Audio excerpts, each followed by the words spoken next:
Hello everyone, welcome to Mastermind. Let us learn more about Karnataka Economic Survey in this part of the series. Hope you have seen the previous first part of the video and noted down all the important points. So please do that and also revise it meticulously because these points are not going to be handy only for one examination, that is KS alone, but all the other examinations held by KPSC or KEA for all the examinations that will be held till next February. So let us get started now.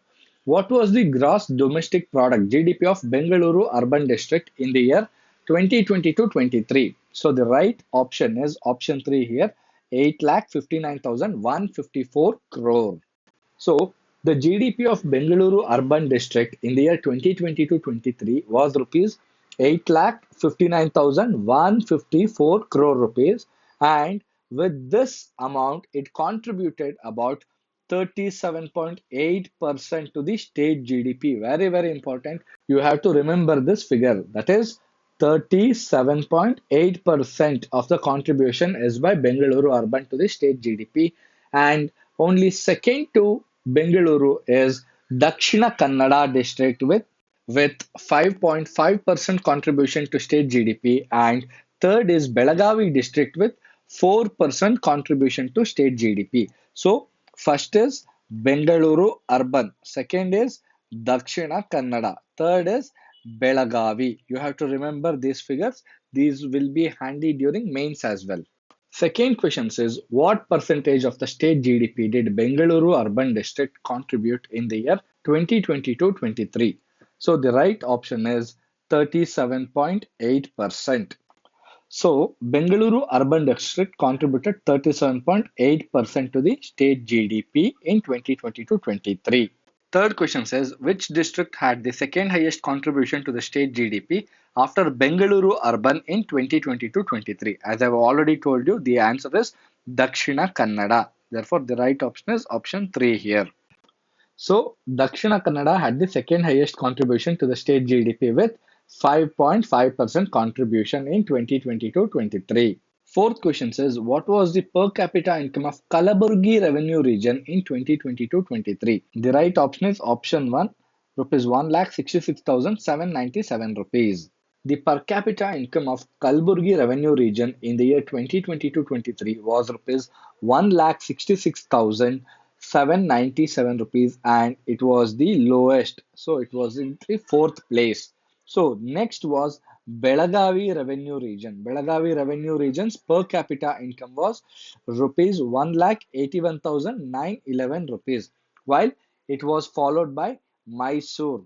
So Mysore stood in second position. Belagavi was in third, Mysore was in second position, and the per capita income of Mysore revenue region was rupees 3,02,060 rupees, while the highest was in Bengaluru region. The highest was in Bengaluru region, and it stood first with a per capita income of rupees 4,58,789 rupees. So please remember, very, very important, and this is all for the year 2022-23. Fifth question says, which revenue region had the second lowest per capita income in Karnataka during 2022-23? As I've already told you, it's Belagavi. So option 2 here. So Belagavi revenue region had the second lowest per capita income in Karnataka during 2022-23 with rupees 1,81,911 rupees. Sixth question says, what was the per capita income of Bengaluru urban district in 2022-23? Rupees 3,04,474, 4,92,074, 7,60,362, 1,66,797. So the right option is option 3, 7,60,362. The per capita income of Bengaluru urban district in 2022-23 was rupees 7,60,362 rupees. You have to remember this figure because per capita income of capital of Karnataka, Bengaluru urban district is going to be very, very important.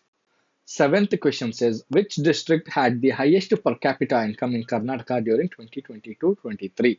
So this is actually a very easy question because for any state, it is usually the capital of that particular state that will have the highest per capita income. So likewise, in Karnataka, it is Bengaluru urban. So option 4 here. So, Bengaluru urban had the highest per capita income in Karnataka during 2022-23 with rupees 7,60,362 as per capita income. Eighth question says, which among the following districts had a per capita income above the state average in 2022-23? Belagavi and Mysuru, Dakshina Kannada and Udupi, Kalaburgi and Chikmagaluru, Mysore and Chikmagaluru. The right option is option 2 here, Dakshina Kannada and Udupi. So, Dakshina Kannada and Udupi had a per capita income above the state average of rupees 3,04,474 in the year 2022-23. Dakshina Kannada had a per capita income of rupees 4,92,074 rupees, while Udupi had a per capita income of rupees 4,14,274 rupees. Therefore, Bengaluru urban district per capita income was rupees 7,60,362 as you have already seen, and is the highest among all the districts, followed by Dakshina Kannada as we have already seen, and Udupi, as well as Chikmagaluru had rupees 3,77,968 as the per capita income for 2022-23, and all these districts, Bengaluru urban district, and then Dakshina Kannada, Udupi, and Chikmagaluru had per capita income above the state average. Ninth question says, what is the proposed fiscal deficit as a percentage of GSDP for the Karnataka state in 2023-24? So what is fiscal deficit? It refers to the shortfall in government's revenue. It refers to shortfall in a government's revenue when compared with its expenditure.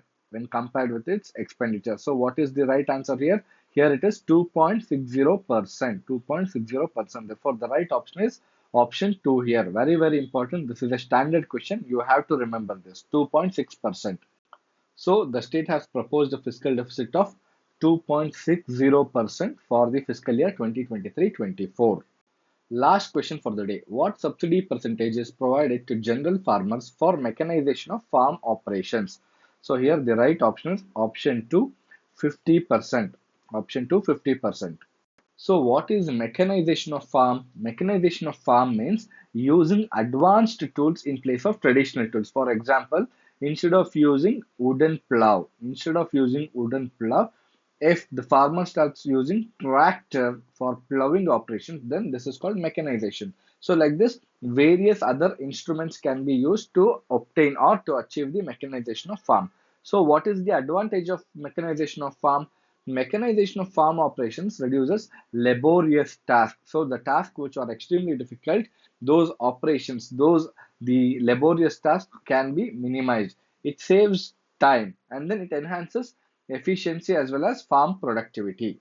So this is a very ambitious scheme of government of Karnataka, mechanization of farm, and this is in fact the first scheme that we are discussing in the economic survey series as well. So please pay attention. Under this mechanization of farm operation scheme, general category farmers receive 50% subsidy, while the scheduled caste and scheduled tribe, that is SC/ST farmers, receives a grant of 90%, but both are capped at 1 lakh rupees. Maximum subsidy will be given 1 lakh rupees. For example, if a general category farmer is spending rupees 3 lakh rupees on an instrument, then he will be getting maximum 1 lakh as the subsidy. Or if he's spending, let us say, 1 lakh 50,000 rupees on an instrument or a tool, then he will be getting maximum 50%, that is 75,000 rupees as the subsidy. So similarly, even for SC/ST, but 90% will be given.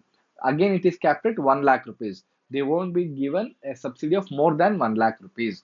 So this is all about mechanization of farm scheme. This is very important. You have to remember this. In the fiscal year 23-24, an allocation of rupees 11,921.81 lakh was made, with rupees 11,912.84 lakh released, and rupees 3,837 lakh spent up to November 23. So this is just additional information given in the economic survey. I'm just giving it to you so that if you can remember, if you write it in mains, it will just enhance the marks that you get in mains.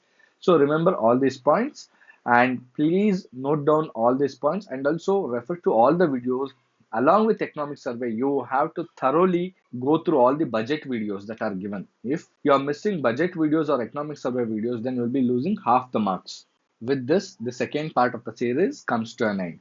Thank you.